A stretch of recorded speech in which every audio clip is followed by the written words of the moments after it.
দেখো আজকে আমি কাতলা মাছ দিয়ে কচু দিয়ে করব, বড় কচু। কচুটা ভেজে নেব। কচুটা আমি লবণ হলুদ দিয়ে সুন্দর করে আগে ভেজে নেব, তারপরে আদা জিরে লঙ্কা সব কিছু দিয়ে, আর এখানে অল্প একটু নারকেল বাটা দেবো, যেহেতু কচু। এই বড় কচুতে নারকেল বাটা দিয়ে করলে দারুণ লাগে বন্ধুরা খেতে। এই দেখো অনেক বড় কচুটা কেটে আমি নিয়েছি, লম্বা যে কচু।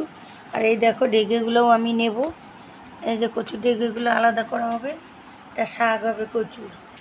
এর আগে ইলিশ মাছ দিয়ে খেয়েছি, একটা কাতলা মাছ দিয়ে খাওয়া হবে, কাতলা মাছ দিয়েও ভালো লাগবে। খেয়ে দেখো তোমরা। এই যে হলুদ দিয়ে দিলাম, যেভাবে আমরা আলু ভেজে নিই সেভাবে ভাজবো। কচুটা অনেক বড় তো, কিন্তু মুখের কাছ থেকে যে নরম কচু সেটাই নিয়েছি আমি, একদম নরম হয়ে যাবে আলুর মতন। আগে আমি কাঁচা লঙ্কা বাটা দিয়েছি, এখন আমি শুকনো লঙ্কা আর আদা জিরে একসঙ্গে দিয়ে দিলাম বাটা। ভালো করে কষিয়ে নেব।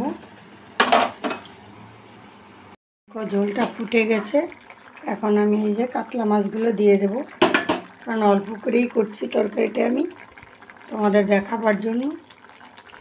এই যে দেখো মাছগুলো ছেড়ে দিলাম, এই দেখো কাতলা মাছের পেটিগুলোও ছেড়ে দিলাম।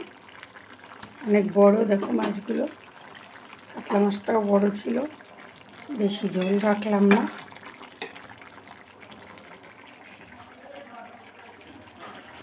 নারকেল বাটাটা আগেই দিয়েছিলাম, বাটিটা ধুয়ে দিলাম একটু, আর একটু নারকেল বাটা আমি দিয়ে দিলাম বন্ধুরা।